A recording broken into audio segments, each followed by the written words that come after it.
to engage. Time on target. 5 mics. Out.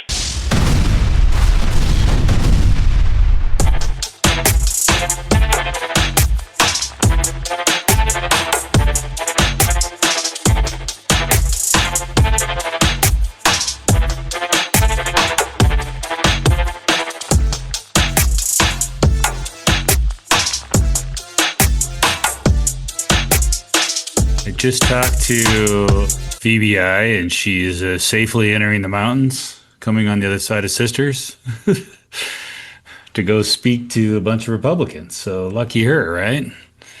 Lots has happened, Reagan. I mean, holy moly. We have had a week, and it's only Thursday. I've spoken to that Central Oregon Republican women's group. That's a good crew. So hopefully that is a good opportunity. They're the greatest group of people. Like all of them, like the Umpqua. There's the Mid Valley, I think. There's they're all just kind of great people, and they just care about our state, and they're always super nice. They're fun to go talk to because they're always so nice. Well, and they want to help too. I think that's part of it. Is they're not there. You know, some people are there to fight with other Republicans.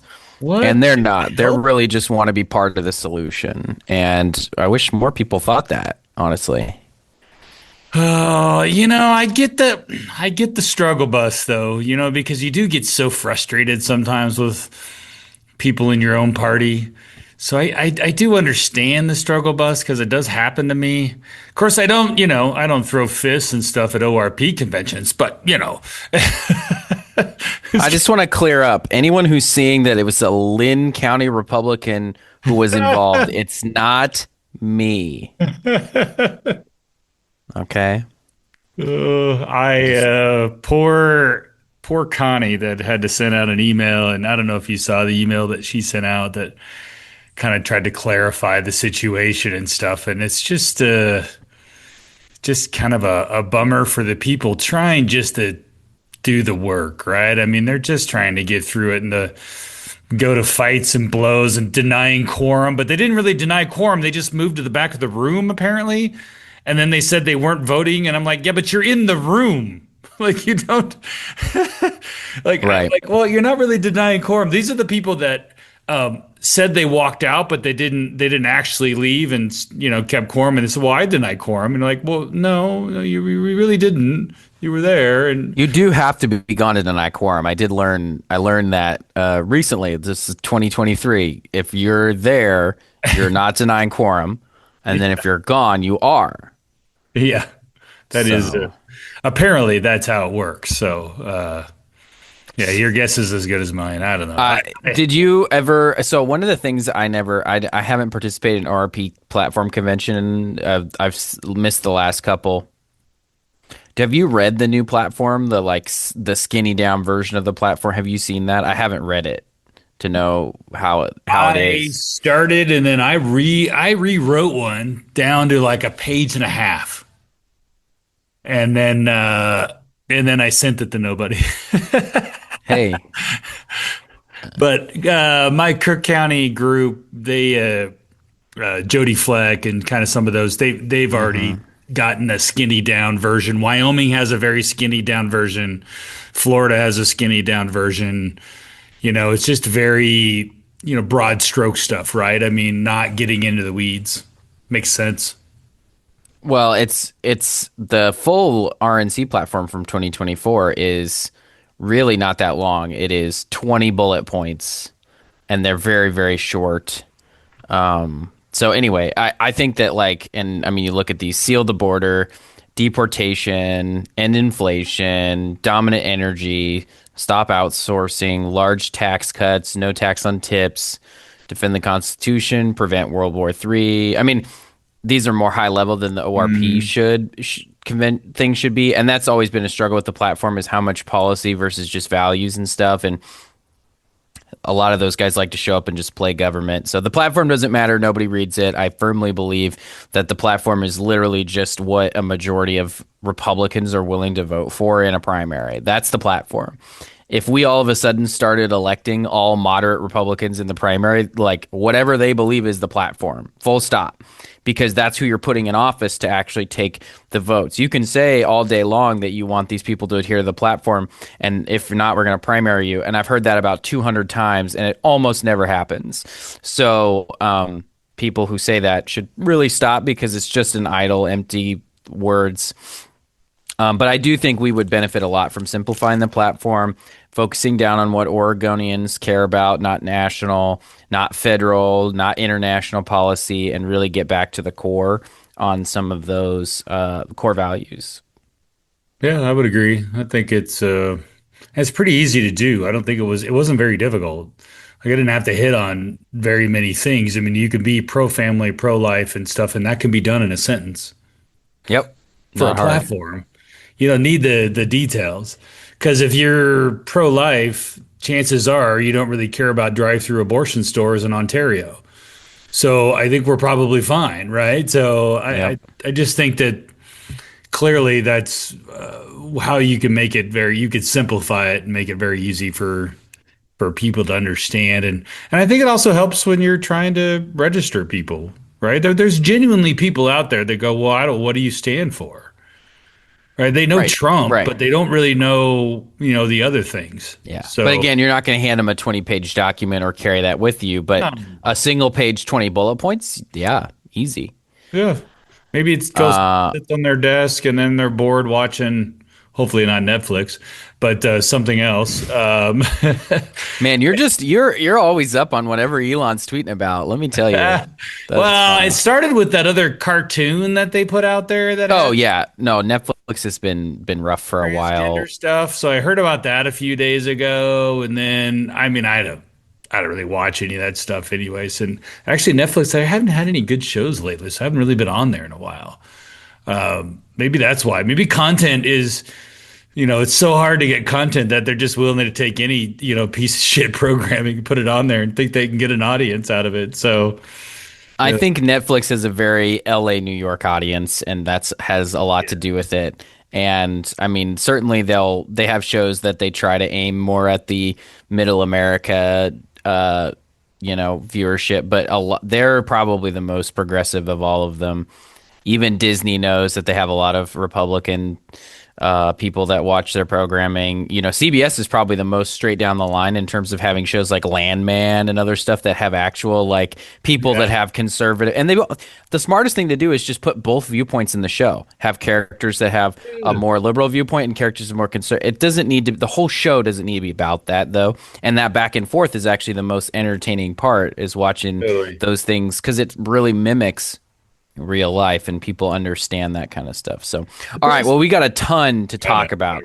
So we get too sucked into all these other things. I was going to go into Yellowstone and talk about, the greedy developers, and then See, I watched a ton of Yellowstone early on, and then I just sort of fell off. So not always. Hey, look, the governor just appointed Sean O'Day to the director of DCBS. He was the interim director, so that's not a huge surprise. What? Not breaking news, Reagan? I mean, it is technically breaking news, but it literally nobody's life will change. He logs in to his Outlook. He goes into his signature line and he deletes interim from his title. Right. That's literally all that changes here. But no, good for him. Just missed the Senate voting on appointments, though, so he'll have to wait to be officially confirmed, I guess. But for, however long. I assume Democrats are going to call a special session next week to do federal disconnect, maybe gerrymander the Cliff Bentz out of his district to try to send another Democrat to save democracy to D.C., somebody else to vote against Charlie Kirk resolutions and vote for Hamas and all that great stuff. So we'll see. I mean, there could be more special sessions in our future. This last one went so well, Brian. It went so well. All the legislators made a decent chunk of change off of all that per diem.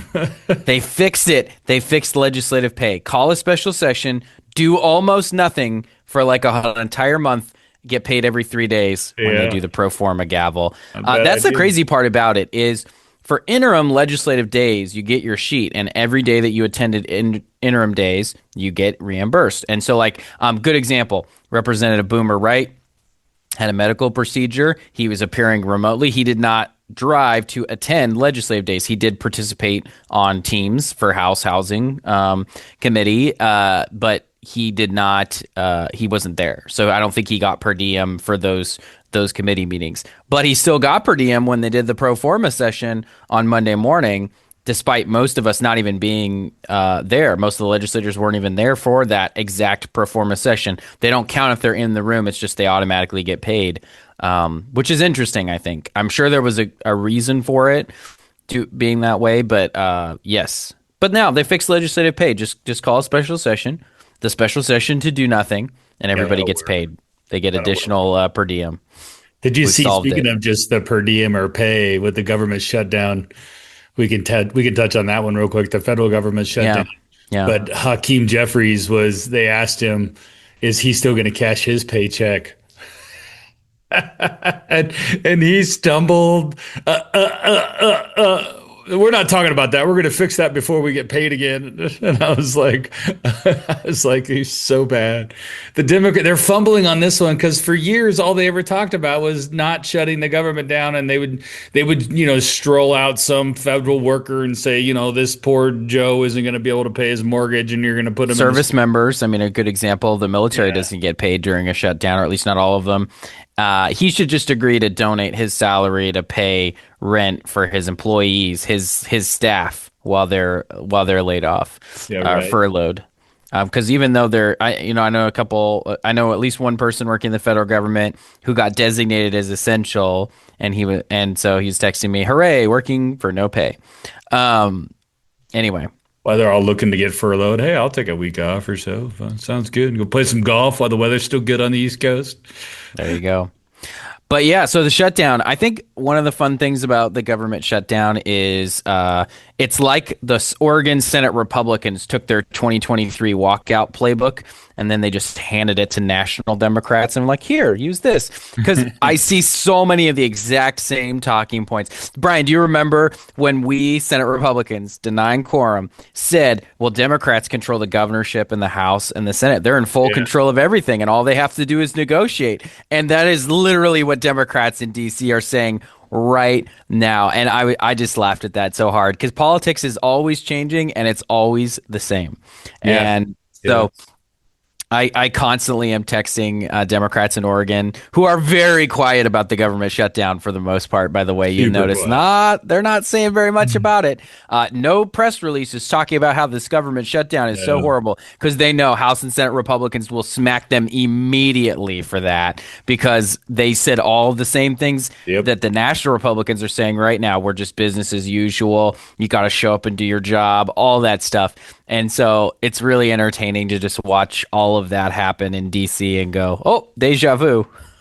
Yeah, it's so true. And it's kind of funny. And well, they don't even need us to look at it. I mean, I know what we did because we were, involved in it, but they literally just pull clips of Schumer and all of them literally saying the exact opposite. And I love the AOC stuff. I think it's incredible that she's in charge of the walkout. I think it's Schumer literally trying to blame her for it while also trying to give her credit for it at the same time. He's running some weird tightrope, and all they're doing is making her look more and more powerful and as the Democrat, or at least who's in charge of the base, right? So, and even Bernie Sanders comes out and says, "I'll never vote yes, no matter what." So you got a lot of these people who are really the kind of like in charge of the Democratic Party. They're literally the tail wagging the dog. Well, and I think that's a big problem for campaign Democrats, right? The ones that actually run the races and stuff. They're trying to figure out how to play this thing because AOC's playing to a New York City base that doesn't play in Iowa races or, Arizona races or you name it, right? So how do they spin this out of there, especially if it prolongs? And now Trump can do more Doge stuff because they're not there, because now the power of the purse goes back to the presidents when they're in a shutdown. So now they have all control. Well, and I saw the EPA's plan is to take themselves from 15,000 permanent employees to 1,200. I mean, that is an incredible cut. down of employees, and I think a lot of other agencies will be the same, and they'll do the same plan. I think they'll wait a couple of weeks, but they'll start doing it systematically to put pressure on Democrats to cave. Here's what's happening though in the Democratic Party that people need to pay attention to. And the easiest way for me to explain it is let's go back to 2008. We have a moderate, you have moderates generally control the Republican Party. The standard bearer was John McCain. Gets absolutely smoked by Obama. Now that has a lot to do with just holdover from Bush, and McCain was very much in that Bush Republican kind of element, right? And the same. And so Democrats were ascending, right? What happened in 2010, both in the primaries and in the general election, is Tea Party Republicanism, small government Republican values really just took over as a result of being out of power. They blamed the establishment Republicans for losing. They blamed them for bad policy and where they were at as a country. And so they just absolutely took over. And they rode that energy all the way to control of the House in 2010. And you just saw through that period of time, primary elections, Eric Cantor in 2014 losing to David Bratt. Like, conservatives won the primaries and they defeated establishment Republicans. Democrats now have that same thing. Their Tea Party is the Democrat Socialists of America, who are very much tired of moderate Democrat language and negotiations and movement, and are really trying to push the party into a hard, far left universal health care. I mean, that's what they're arguing right now. They're trying to get the tax credits back, but what they're really trying to do is prevent losing ground on universal health care, which is their ultimate goal, and that's always their solution whenever health care gets more expensive. And so the Democratic Socialists are ascendant in the Democratic Party everywhere. But you're right. The biggest problem is they don't play well in the general electorate, except for in a handful of very, very liberal states. But they control half the city council in Portland. There's a few of them in the Oregon state legislature, and there's more trying to join every cycle. So that element of the party is exploding in popularity and in power. And it's not because their values are good. It's just because it's what's hot and new right now, and most people don't have a deep understanding of what those DSA policies, the socialism that they believe in, actually means for the country. But Democrats are trying to defend themselves against that stuff, and they're trying to figure out how. And AOC's just riding that wave up to popular. You saw Newsom got to fight with Trump and become like the guy. He's at the top of all the polling right now. Now here's AOC's chance to march her way up while Newsom starts to fall. And so the battle for the 2028 Democrat nomination, which is really a battle for the control of the Democratic Party, the Democratic Party agenda, between the moderates, kind of these abundance guys that are trying to go more back towards Clinton Democrat policy, basically, and AOC, which is more on the socialist and the Bernie Sanders kind of side of things. And that's the fight that they're having right now. And this next set of primaries is going to be very determinant on who's winning that battle. I mean, I think you're on it. And plus, I was trying to look it up to see. I think we can pull up. I'm going to pull up House candidates because we just finished. Oh, my Lord. AOC total raised. And we just got the end of third quarter reports were filed. $15,424,000. The number one fundraiser in Congress. Yeah. By double, Reagan. No, she's a powerhouse. She knows how to use social media. I think she's built a very big list. She's built a very, cult-like following is a pretty common way to refer to it. I'm not saying she runs a cult. I'm just saying her followers are very loyal, very engaged. And if you ever watch her on social media, by the way, I know a lot of Republicans dismiss her. Pay attention to how she does her social media. I've watched it. It is very engaging. She speaks very effectively. She is a good communicator. It's just that everything she believes is crazy, basically. But they do a good job taking it and making it sound like it's the policy that average working people need, because they're socialists. They're all about taking the wealth and bringing it down to the working people. And if you are not if you don't know much about capitalism versus socialism, and you don't know much about like kind of how those systems work and how capitalism is literally the only system that has brought people out of poverty and all of those kinds of things, then you're like, oh, it sounds good, right? We're taking away from the rich to give to the poor. It's Robin Hood, right? No, Yeah. who opposes Robin Hood? Only King Richard, or not King Richard, only the evil king that wants to hoard all the money, right? And so that story is the story they tell, and it can be very effective. Oh, it's hugely effective. And clearly Hakeem Jeffries, the leader, only has 6 million. He's almost irrelevant. It's crazy. Almost. And Especially Trump is making him irrelevant with those memes too, but I think those are just hilarious. And then, but I mean, compare that to most members, like, Cliff Bentz raised 137 grand, right? I mean, that just tells you the enormity of, and most people are in that 100 to 300 grand from what I can tell, right? yeah, There's if you're in lot a of safe seat, what's Bynum? What did Bynum raise last quarter? That's like a potentially competitive seat. So bellwether, yeah. that More, kind of gives you an idea of the range between competitive versus not. she raised more money out of California than she did out of Oregon. It's Wow. so great. Well, her city is Portland. I don't know if you saw that clip. Oh, that's right. She Yes. said there will be no federal takeover of Portland, Oregon. And then in a different clip, she said my city. And I went and looked at her congressional district and her background. She's supposed to be from Happy Valley, which is in the metro area, but that's not Portland. Her district really has like up to Oregon City and stuff, not very much Portland. So I don't know why she thinks it's her city, but I tweeted this. I think you saw this. I'm sure the NRCC has already saved that clip, and they'll be playing it the next time there's a disaster in Portland about her city. And, I think in Albany, you probably aren't going to vote for somebody from Portland. So I think her doing that is just a gift for Republicans. Total. Yeah, 540 grand. Okay, so 2 to 3 times what Bentz raises in a safe seat, right? And as you get closer to the election, the distance on that ramps up. I mean, she'll pull down a couple million a quarter when you get closer to the election. And based on, because she's got a lot of states in there, so that means she's doing a lot of fundraisers in DC. Right. That's what that tells me. So, which, hey, that's what you're supposed to do, right? When you're in Right. kind of a purple district. So it's because Salinas only 240 grand.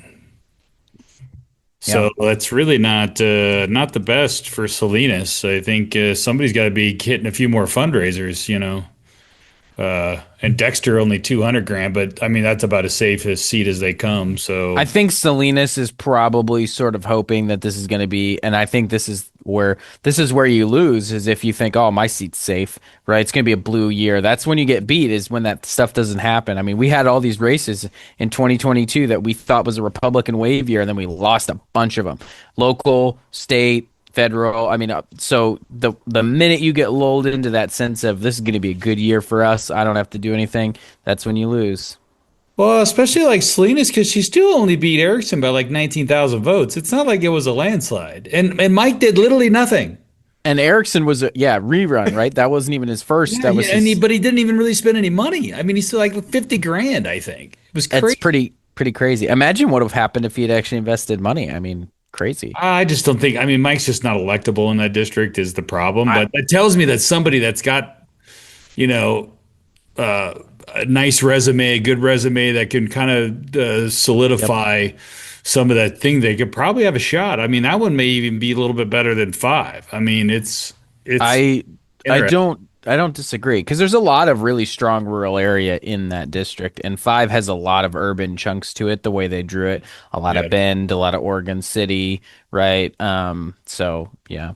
While we're talking about races and stuff, quick update on the candidate tracker. Just like 4 races that I thought were noteworthy that have significant updates. Republicans have their candidate, it appears, against Cyrus Javadi. He switched parties from Democrat to Republican, and it's actually a name that a few people might recognize, a guy named Max Sherman running in District 32. And I think one of the problems that Democrats are going to have here is that because of the party switch, Republicans are going to have a feeling like this seat was stolen from them. And so there's going to be a lot more energy here than in some of these other districts potentially with less exciting races. There's just a lot to talk about and a lot to make this relevant at a local level. And so if this guy, if Max can raise any kind of real money, it'll be a race, and it'll be a race immediately, and it'll be a race pretty much the whole way. So that's definitely one to watch. Oh, definitely. I know Max from back when he ran in 2020. He ran against Representative Gomberg Hmm.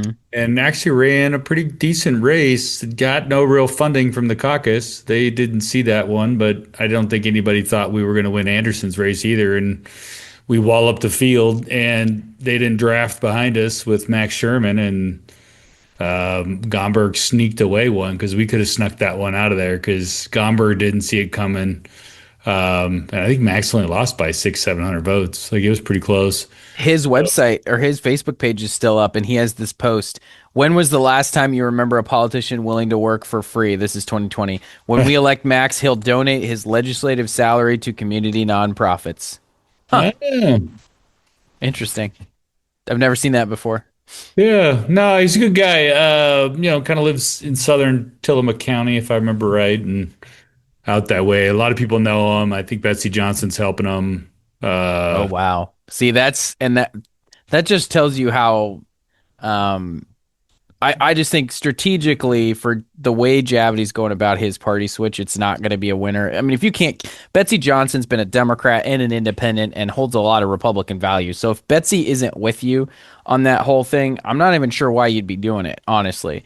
Either if he didn't check with Betsy, that wasn't that smart. And if he did and decided to ignore her, also not that smart. I mean, you ignore Betsy Johnson's advice at your own peril, really, because, she's pretty committed, and especially in that area, she has a lot of influence still, and she knows how to campaign in that area, and her name, I think, still means something there. So I think so, especially in a general election, right? She's going to have way more sway. I think that in this race with Javadi, I think it's pretty tough. I mean, if you're Cyrus, you switch parties, so basically now you're basically the poster child for hate on if the Republicans hated anybody, it'd be him at this point, right? I mean, he might as well be Charlie Conrad, to people, and even worse though with the Conrad stuff.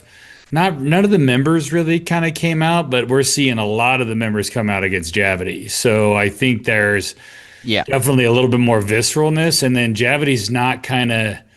I think he's almost pugilizing, if that's even a word, but he's fighting back against it and trying to basically be right on his points versus, when he switches parties. And Charlie didn't even switch parties. He tried staying a Republican through a primary, and that didn't work out so well. And then now to switch parties, which is probably a stronger move, but the district's also a little bit bluer. So then Conrad couldn't have switched parties anyway, so it wouldn't have mattered because that's a very red district. But this one is probably, if I were to predict it right now, I don't think it works out well for Javadi. I just don't see an amount of money that is going to overcome, I think, poor messaging and poor decision making that's going to get him in a spot where Democrats feel comfortable with him. Because how do you be pro-life and then pro-choice? Like, you're just clearly doing it to win. Yeah. I just don't see how that works for those people on the coast.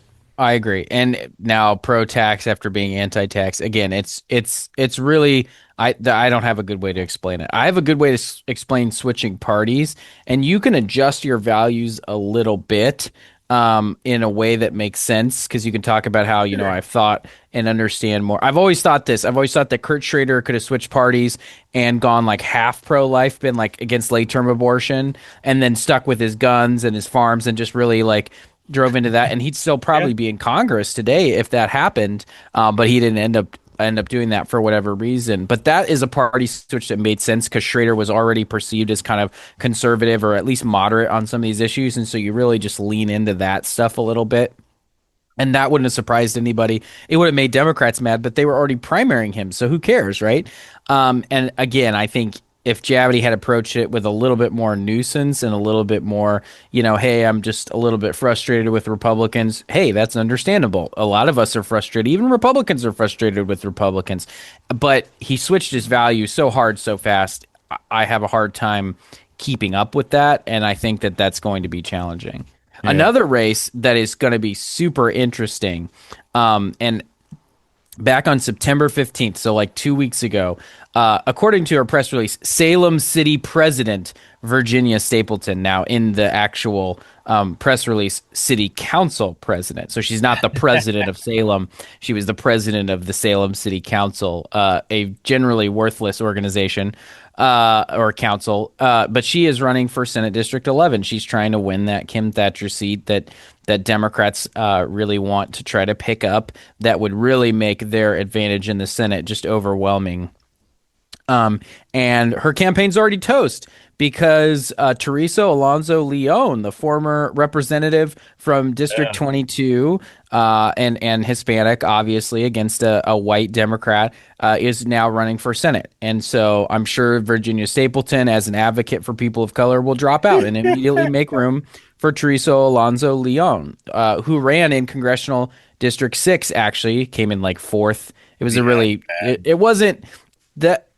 Everyone thinks legislature translates right to Congress, and it doesn't, actually. It's very different. It's more like running statewide than it is like running for a legislative district, and so that doesn't always translate. But Alonso Leon, she's immediately going to have the support of Bakun. I'm sure there are some of those groups in the legislature that will immediately line up for her because she has more of that, that background. She served in the legislature, right? Salem City Council probably doesn't bring you and hard left. She's hard left. Right. He was part of that real hard left movement. Yes. In 18 and stuff and 20 before she took off and went to try to run for Congress. So she really thought she could ride that hard left. The problem is Selena was harder left than she was. And that didn't work out. Which is really an impressive feat. Yeah, no, I think so. I that's going to make for an interesting primary. I'm pretty sure that, Kramer will clear the field for the Republicans. I don't think, unless somebody just wants to run against her, but I doubt that would be the scenario there. So she's never run against Teresa Alonso Leon, so that should be interesting. But the primary should be how they kind of go about each other, what endorsements they get. I'd be looking for to see, like, are the Senate Ds behind Teresa, or do they like Virginia? We'll have to watch money. Both of them have nothing, so that part doesn't matter. But it will be interesting to see kind of like what sort of establishment people kind of hop in, like you said, Bakun and some of these other ones.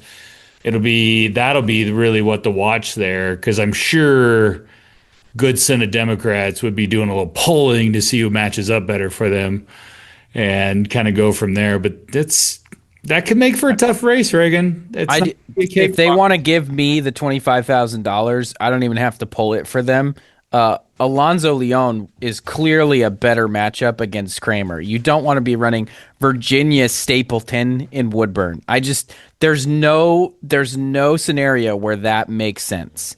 And for them, I don't see how it would, unless Alonso Leon was, but didn't she like barely lose? It was a very close race, right, with Kramer.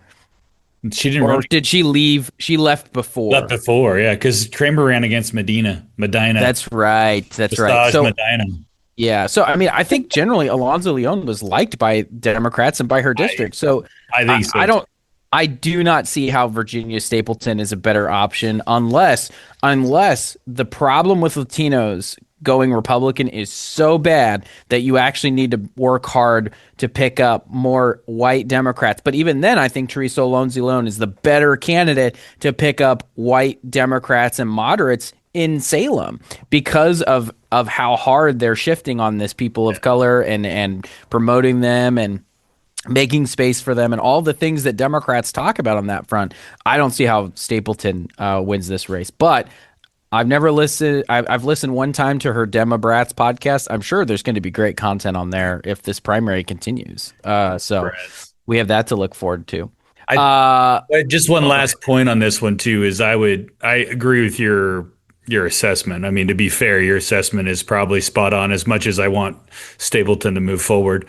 But the biggest reason I would think is that she held the Democrat side of this district. So 22 is a little bit more left, and she held that district for a couple cycles, and Stapleton just, got trounced by Mannix. So the reality is you need to win 22. If you go back and look at, the 2022 race with Kim Thatcher, you could see that where, Kim overperformed in Kaiser and held ground in the 22 portion. So that's where I think when you look at this race, Kramer comes from the same area up the northern part of the district. So they both are going to have to battle for Kaiser, and that opens that race up a little bit more for Democrats. And that's what kind of scares me. So Definitely.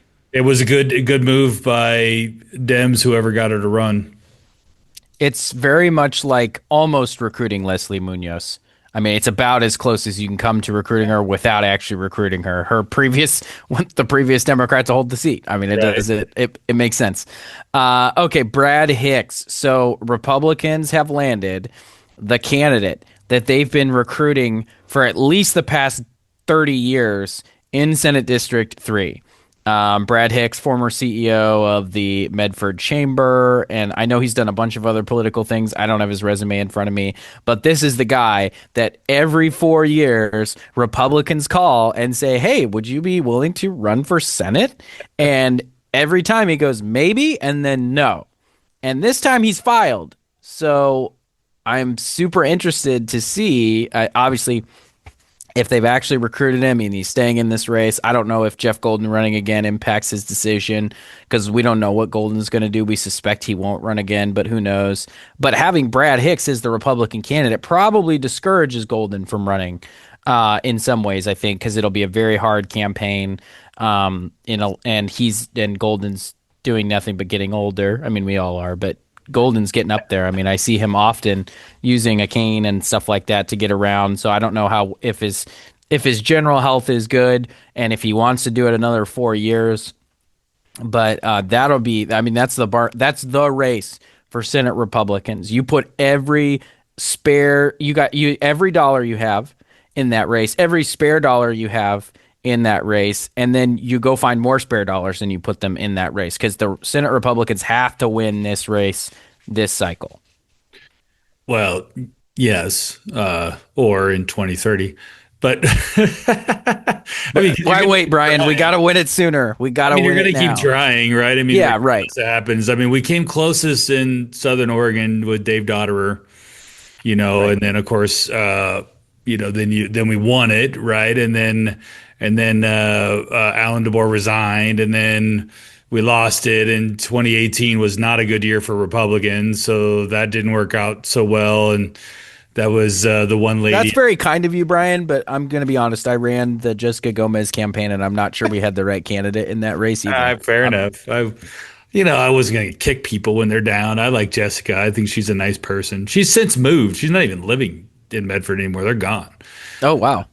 But Brad and I talked a lot. I think one of the factors for him this time around, because we tried to recruit him, definitely 4 years ago, he was close. I mean, we even did some polling to show that he could win and all this stuff. And then from what I like it, he had some business opportunity or something pulled out last minute, and Randy decided to run. And it worked out well for Randy, even though he lost there. He won the commissioner seat, so he had some decent name ID that he was able to roll over to that commissioner seat. And funny enough, I think that was Dotterer's commissioner seat. So Dotterer went from state senate, losing state senate, to being commissioner, and Randy Sparacino does the same thing. Yeah, there's a lot of fun things there. I think when Bruce became leader, which made a difference because they're really good friends. So when Bruce Starr became leader, I think that was kind of a thing for Brad to really kind of, say, hey, now, not that him and Tim weren't friends, but I think that Bruce and him were staffers together, I think back in the day, and all this sort of stuff, right? So there's a long, long history there. I think our map, like you said, our map is, I think, a lot smaller now than it was in 22. So that's pretty tough as well. So I'm glad he actually filed. And then the key now is just to get him going, and then we'll see what the Democrats do on the other side of the aisle. So I don't know if Brad Hicks changes Golden's mind, if that just says I don't want another fight again, or I don't want to fight Brad. They tend to be friends. So we'll see what happens, but I think it's great for Senate Republicans to land a well-known character in Southern Oregon that is perceived to be pro small business, pro Southern Oregon. I mean, so he's got all the, I would say, the positives. No, I think that's exactly the right analysis here. So interesting to see. Let's see what Democrats do, right? Do they run Golden one more time? He famously doesn't take outside PAC money. So Democrats always have to stand up an organization that they pretend is independent, that they funnel money to actually run his campaign. Right. So it's always hilarious, but we'll see what happens there. And then we're not going to get into this today because I could literally do an entire episode about Jonathan Lockwood. But the former Senate Republicans communications staffer, Kim Thatcher, Bill Post communications staffer, Colorado Republican consultant, is back in Oregon. He apparently lives in Lynn County. It's the place to be, Brian. I mean, if you're not going to live in Crook County, you might as well live in Lynn County, right? And so he's running in CD4. His address is apparently in Lebanon. He's recently moved there, and he's running against Val Hoyle, supposedly. But he's not alone in the primary. I thought maybe he would have that one to himself. That race is a lot tougher for Republicans since redistricting. But no, Monique DeSpain also launched her campaign. She is back as well. Didn't get enough of the first time with Hoyle. So she's back for round two, but first she'll have to get past the eccentric Jonathan Lockwood. He writes very prolific, interesting press releases, and has basically held every opinion on every issue. That's going to be his main problem. He's been an anti-Trump Republican. He's been a pro-Trump Republican. He's done everything.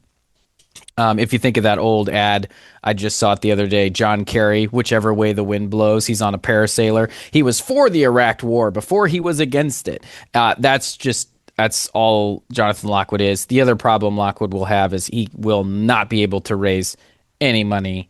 There's a picture on the internet of him wearing a shirt that says "Stop being poor." Well, that's going to be his entire campaign is poor. That's going to be another big problem for him. I don't know that Monique, what her fundraising capacity is going to be a second time around. This is a tough race to get on anybody's radar. So we'll see, but that could be a very interesting primary in terms of the words that are exchanged. I don't know that it's interesting electorally. Yeah, I don't think so either. I think that, Monique should probably win. She was on the ballot before. It's hard to fight that without money. If Jonathan can raise some money, then sure. I think so. But Monique does a lot of stuff with Common Sense. I think it's Common Sense Oregon and some of that group. And so she's still pretty involved, and she was able to raise a decent amount of change last time. So we'll see. I'm not, to your point, it doesn't matter. Either one of them are going to lose to Val Hoyle. So you can't overcome Eugene and Corvallis. It's just too difficult.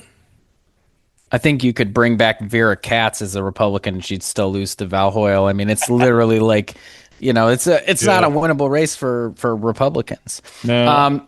I told Senator Anderson, if he wanted to run for Congress just for the fun of it. He's in the district. We could. I'd love that. Just have a nice friendly race. He would do the best, I bet. He holds a decent for Democrats, but he likes Val from a standpoint of you got to work with your congressional thing. And at the end of the day, flying to D.C. from the coast, could you get further away?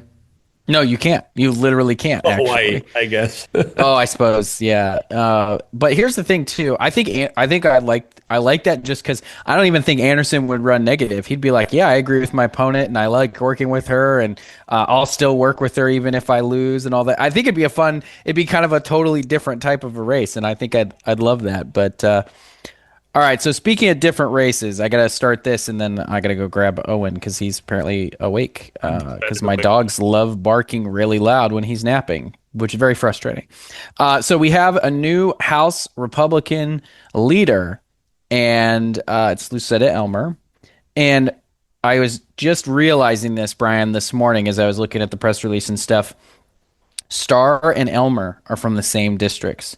Bonham and Drazan slash Helfrich, literally the same districts. And then you had Knopp and Vikki Breese Iverson, not the same districts, but both from Central Oregon.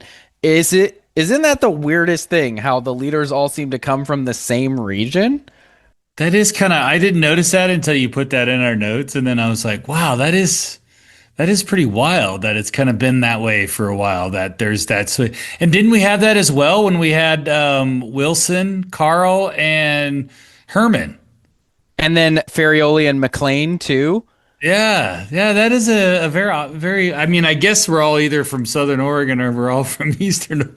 But the McMinnville thing is kind of interesting, that area up there, because I don't think there's been a lot of leadership from those areas, at least over the past couple of decades. I mean, since a while ago. So, yeah, we'll see. I mean, maybe there is a little bit more of a thought process on how do you tackle, the suburban markets of Portland and stuff, and that's where a lot of the battleground races are going to be, winning over voters in these urban kind of areas. I mean, so we have to figure out how to flip soccer moms and keep young people moving to the right.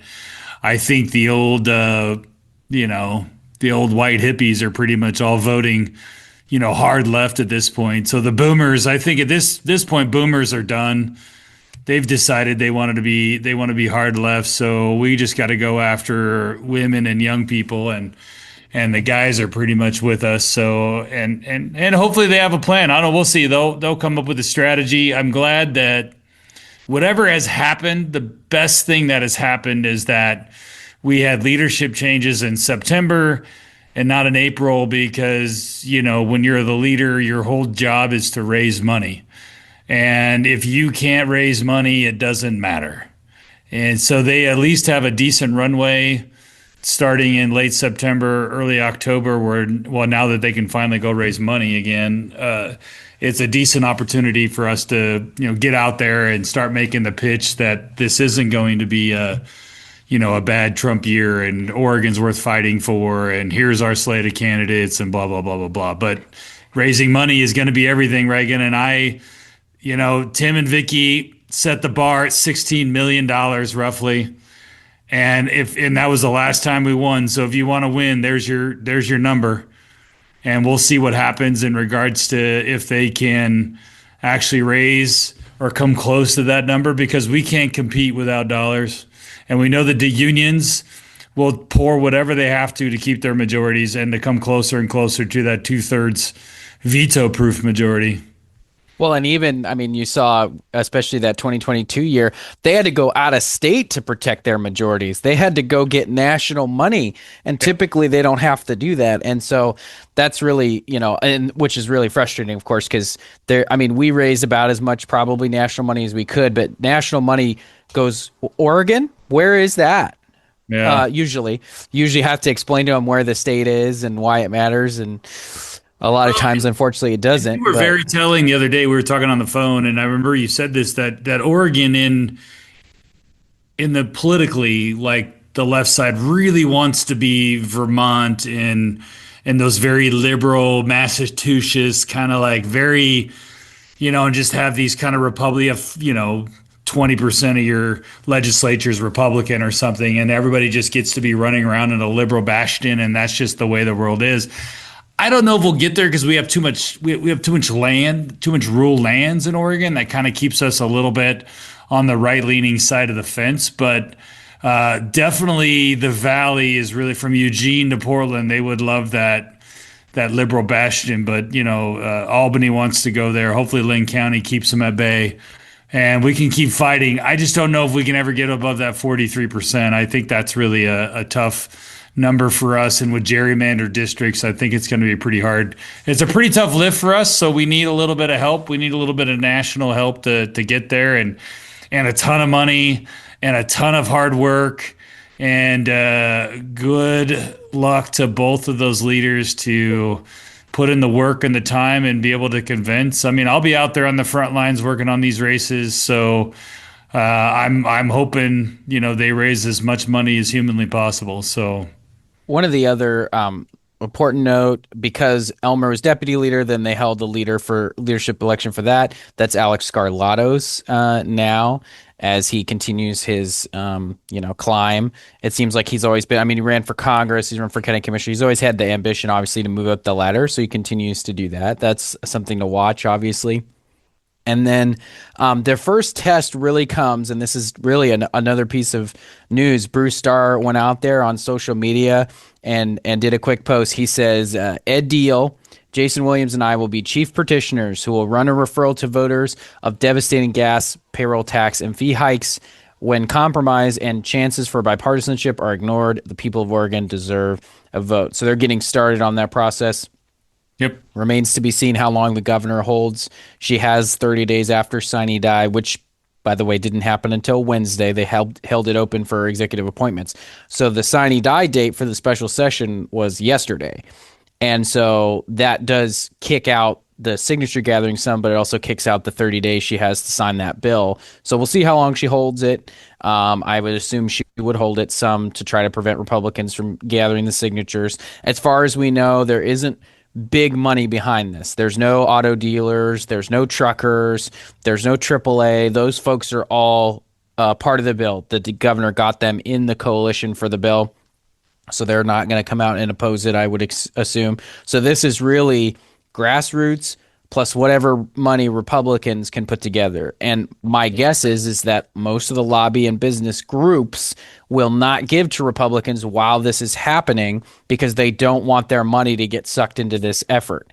And so Republicans, the money they raise is going to be local, and it's going to be individual businesses and donors that oppose this, not a lot of the big groups, unless one of those groups comes out and decides they oppose this, right? And so this is going to be a true grassroots effort. And as soon as we have the info about how to get involved and sign the petitions and all that, we'll have that right here on Crosstabs for everybody. And but this is going to be the first challenge of these two new leaders, basically, who led the charge. Their caucuses led the charge opposing the gas tax, and now their caucuses are leading this charge to defeat it at the ballot, or get it to the ballot, really, and then we see what happens. But I do expect that it would be a tough one for Democrats to win. I just don't know about the logistics of getting stuff to the ballot. Democrats have spent a lot of time trying to make the signature process difficult for us when we don't have unlimited money like they do. Yeah, no, I think you're spot on. The problem, though, that the governor did in her bill, she didn't put any referral language in there, that would make it harder. So, and then they also didn't put in you either refer at all or you refer nothing. So we can refer parts of the bill, so we can keep the truckers whole. We can keep, we can charge the electric car people their big tax hike, and we can, go after the gases and the pieces of the bill that are really bad, right? And I think that's going to make it a little bit easier, because also you don't have to print as much paper, which is and mail as much paper, so that makes your mail cost go down significantly. That makes some of the other pieces, and also with referrals, the hardest thing is time frame, right? I mean, that's your biggest. You have 90 days, and then from when they passed it. So then we have, if the governor holds it, maybe she holds it 3 weeks. I don't know. I mean, if this was an emergency, you think she'd sign it right away. I don't know why she hasn't signed it already. I'm sure the chief clerks and stuff have already got the paperwork to the governor's office, so she should be signing it. If we're truly in an emergency, this is dire and stupid report today that somebody put out there that now they're having a hard time finding, they got to scramble to find winter workers. It's like, you didn't think you weren't going to pass this. It was that's stupid headline. And and just totally left leaning stuff coming out of the Capitol Chronicle, of course. So according to Olis, it's on the speaker's desk right now. The speaker hasn't even signed the bill, which is like a paperwork step. So unless there's a mistake on Olis, which there typically isn't. I mean, sometimes there can be. Unless they have an updated Olis, it's getting stuck. I'm using parenthetical quotes here. They're slow walking it through the procedures that the legislature has for paperwork before they even get it to the governor. I wonder if that's part of the strategy or if it really does just take this long. I would say at the end of the day, I believe we're going to be looking at a November 1 to January 1 timeframe, right? So we're going to have the Christmas season to knock out 85,000 signatures. I'll do whatever I can to help, of course, and these guys are, I think Ed Deal and Bruce Starr. Bruce coming out of the box as leader, right into a referral is, of course, he's been on, transportation since January, if not earlier. But so he's been really on this thing forever. So that's not the hard part. I think the big lift is going to be getting the signatures. I think they're going to hope that grassroots has an opportunity to pull, maybe half those signatures. So then if you're funding to kind of get people out there and get the other half of the signatures in. But 85,000 isn't 114,000. That does make a difference. But 60 days is a tough time frame. So, I think we're going to really have to push really hard for that time frame to get it done. And I think you almost have to hurry up and try to get most of it done before November 30th, because the last 2 weeks of Christmas are going to be very difficult to track people down and get them to sign while they're, dealing with Christmas and all the things. But it's a tough lift. But I think if they get it on there, it's definitely going. I mean, it's going to be an 80-20 issue. So I don't think it failing isn't the problem. If we get the Republican women across the state to collect signatures at the Christmas bazaars, we're going to win this thing. We're going to get it on the ballot. That's the strategy. If it was the summer, we'd be doing the fairs, but obviously all the fairs are done. So we need a new strategy. I think Christmas bazaars, I think that's the strategy here.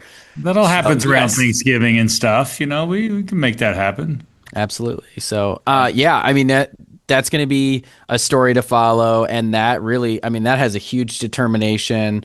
I'm also hearing that at some point, there's going to be some pretty significant budget news coming out in terms of how Democrats are going to handle what they do with trying to disconnect from federal tax cuts. They want to make sure they tax tips and overtime because, of socialism or fairness or something. I can't remember, whatever the talking point is, but they want to disconnect from some of these federal tax cuts because they can't stand when taxes are lower. It's just the worst thing in the world for them. That takes away money from their ability to fund nonprofits and a lot of these other things they want to do. Democrats are going to have a budget plan of some kind, so we'll see how that goes. And as soon as that's available, I think that's one of the next most interesting story. How do Democrats close their budget hole? Are they going to do it before the short session, in the short session? And once you try to do it in the short session, obviously this was very political. That's a huge political football. And Democrats are going to be tempted, of course, to attack us and Trump and tie us to Trump for not fixing it if we don't agree to do whatever it is that they want to do. And I don't think Republicans are going to be very interested because typically what they do is they try to cut stuff that hurts rural Oregon first, as we saw with ODOT. They closed maintenance stations in rural Oregon. I didn't see any Portland, Eugene maintenance stations on the list. It was all rural ones. So that's the strategy they employ. And if they do that strategy again, I don't think it's going to encourage Republicans to get involved to try to make this a bipartisan solution. I think they'll let the Democrats go it alone. And so it'll be interesting to see what strategies they choose. We can get into this more next week. I see you got Owen there, waking up, but he seems to be doing good. He likes to see me say hi and stuff. He's happy. Yeah. Hi, buddy. He just likes to eat my microphone. That's his favorite thing. It's just crazy how big he's getting. They grow up so fast. Like in those, especially now when they get to 8-9 months, and then they just they start weeding out and getting bigger.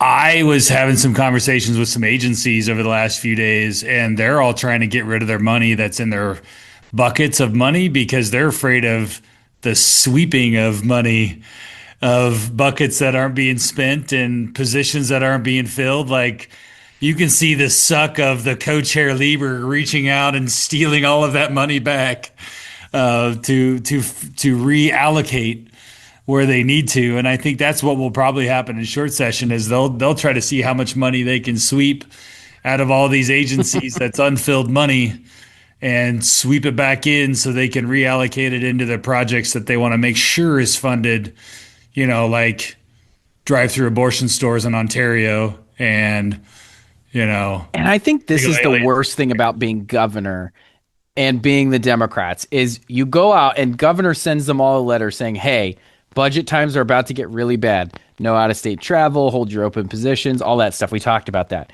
And so what do these guys do? Better go spend all my money right now. Yeah. Like the literal opposite of what she just asked them to do. This is the problem and why it's so hard for even Democrats to get control of their state government because the way they do their budget process doesn't force these guys to justify stuff. It's current service level. So as long as they spend it all, they get to go up next level, right? And so that's how they all pad and protect their budgets. And until they fix that process, this is what will happen every downturn. There's no incentive to save money in your budget because the system automatically punishes you for it. And so they have to find a way to change that narrative or put different people in charge to say, this is not what we are going to do. And I'm going to direct my agency to do this. And if you don't, I will actually fire you because you're disobeying the directive from the agency and from the governor. And until they do that, this is the problem they will have. So it'll be fascinating to see that play out. Supposedly these agencies are all preparing updated 5% cuts for short session. So, I mean, this could be one of the ugliest looking budgets we've seen. And the next one sounds like it'll be worse. So we're in for a couple of really painful cycles here, and we haven't had one of those. This budget, they were able to not spend new money, but not cut too much. Now it looks like that is a losing strategy, it appears, as they will now still have to make the cuts just later, which means more painful. And then the next budget, I mean, if I was the co-chair, I might be looking to get out of that job and find a new one, something a little more exciting and a little less money involved. This is probably not going to be everybody's favorite time to be on Ways and Means and in the subs. So it'll be interesting to see if there's any significant reshuffling. Republicans are going to love being in the subs. They've been looking for these 5 to 7% cuts for a while. This is like magic to our ears, to be honest with you, because they can cut a lot of fat out of these agencies. I have always thought that the Democrats should have an equal Republican Democrat on budget just so they can blame us for cuts. I mean, but as long as we have no power, we can say this is all you guys. And legitimately it is because they keep us out of most of those rooms. They ask for our feedback and we'll update our little spreadsheets and say, yeah, no, actually we don't, teaching trees DEI is not a top priority. But they make all the decisions. So put Republicans in the room to make the hard decisions, and we'll take some of the crap from you guys. But they won't do it. They refuse to relinquish power in any way and make it bipartisan, so they bear the brunt of all the cuts. Yep. More power, more everything, but they love the power, and you're right, because that would be a great way, and Republicans would gladly take the blame for that. With great power comes great responsibility, Brian. But will they, Reagan? Because really the fight's going to be is the unions are going to show up and Melissa Younger and SEIU is going to say, you are not cutting our people. You are going to go find new revenue. You have the votes. You go pass it. Well, this is the battle that they fight every time, and this is my favorite. They have these social goals. They want everybody to have health care, and that's expensive. They want to save the environment, and that's expensive. And they want to give everybody abortions, and that's expensive. And every time they go look for the money, they can't find it. And it's because all the money is sucked up in all of the employee positions. As a business owner, typically, your biggest expense is people. And so that's why you see company/people. Same in state government. One of our biggest expenses, the biggest expense, is payroll. We just made a deal, the unions and management just made a deal for 2% increases in raises this 2026, and then in 2027 they get a 4% increase. That costs $400 million, $422 million for those pay increases. Dang. And that's money they could have used to close that budget gap. That's money they could have used on the ODOT thing, but they wouldn't. They can't. They literally can't touch it because the unions will absolutely punish them for it. And so they're in this unions versus all of this social stuff that they want to do. And that's the battle. And the unions absolutely clobber the social issues in that battle every single time. Yeah. And so I think and Democrats have already voted for this tax increase, and it was already really hard. So I get where they're coming from, where they can just say, we'll just raise revenue. I don't think there's going to be the appetite for that next year, especially with Hartman already voting no on the one time. I mean, how many of these are they willing to do? So going into election year, you're going to vote for additional tax increases, which means they're going to have to just go find the money. And the first things they're going to get cut, I guarantee you, first of all, Republican programs, but they don't give us a lot. And those aren't going to total a lot of actual dollars because they give us peanuts every year. So then they're going to have to go cut all the social programs and all the social stuff you care about. I think they'll start reducing which illegal aliens get health care. Maybe they'll do women and children only. I mean, if they can define what a woman is, that's their problem, is they keep getting themselves stuck on all of this stuff. I think the homeless funding has got to be on the chopping block. I mean, the shelter funding and the homeless funding is, we're talking billions of dollars that goes to basically open air market dens that we like to call homeless camps. And it's just nothing but a bunch of drug users like hanging out together. And it's just horrible. And I'm done with it. I'm done with the homelessness stuff. It's all people that either choose not to work and are worthless and they just want to be drug users, and I'm just tired of it. So screw them. I pull all that funding. And Brian, did you get the email about the devastating change in HUD that's going to absolutely destroy a lot of the federal funding that these guys are getting now? Good. It's incredible. So they're changing the model from permanent supportive housing back to a temporary, we'll help you out for a little while model. And everything that all of these states have built for homelessness will collapse when that happens in the next few months. And so Democrats, and Portland already has a deficit on homelessness. The Democrats passed $300 to $400 million for state homelessness funding, and they were told that wasn't enough. Like, there's no more money, and they're going to have to slash from somewhere. And I cannot wait to see who gets it in the teeth, honestly. Yep. And they need to start with these nonprofits because there's so much waste there in the nonprofits. Horrible amount of waste. Well, maybe we'll dive into that next issue. I mean, we got a bunch of other things. We would definitely talk about Ron Wyden. Yeah, we got to talk about Wyden living in New York City. Looks like he's having a good life, apparently. Brian, we do have one more thing to talk about. We have to talk about federal troop deployment because I had an argument on Twitter with somebody who was. I was going to save it for the next one. I didn't want people to think we were ignoring it, but I know. But I listen. Here's the thing. Oh, actually, we will save it for the next episode because guess what? One Twitter person doesn't get to control our podcast. I want to pull some clips. I gotta talk about Kotek and how she, it's okay if she can walk around downtown just fine. Her and Amy, with their state police on guard and nothing's happening to them. So there's a bunch of hypocrisy there, which I think is great. So let's talk about. We'll have to do that one early. We'll talk about Wyden. And then we can dive into a few. We have a bunch of other hodgepodge stuff too. The superintendent in Iowa that was a wanted felon. That's an illegal alien. I think that's a great story. And then we'll be able to cover the government shutdown. And I hope they open up because Reagan, we're going to D.C. next week, Vikki and I. So, I mean, I was going to go to I wanted to do this tour at the Library of Congress. I got it set aside. We found a little window in the afternoon because I love the Library of Congress. And then they're going to be shut down. They're going to be furloughed. And I'm like, but you know what? I'm okay with it. Can't believe Democrats support closing libraries. Isn't that the thing they normally like to keep open? Republicans do that. I thought we had a problem with libraries these days, but apparently not. So anyways, we'll do that. So we'll do another episode early in the week before we take off, which will be kind of fun. So we can kind of touch these other issues and go from there. And maybe Owen can do another. We might have to do video now, Reagan, so people can see Owen on there. No, I fought with Ben so much in my last podcast. I get it. It's more popular. People like the short form video clips. I'm not doing it. I'm a podcast purist. Podcast is audio. Video podcast is something different, and it's not something I want to do. I've got a face made for radio. I'd much rather be here. I meant Owen. Maybe we'll just show Owen on the YouTube. Oh, sure, yeah, yeah, he's probably fine with that. He loves. Why don't you go record him for like an hour? Would we go like an hour, 10 minutes? Like go record him just playing for an hour and 10 minutes, and we'll just put the video up with us talking. That'd be funny. That would be. Well, have a great day. And you too, Brian. Go feed that kid. It looks like he's hungry.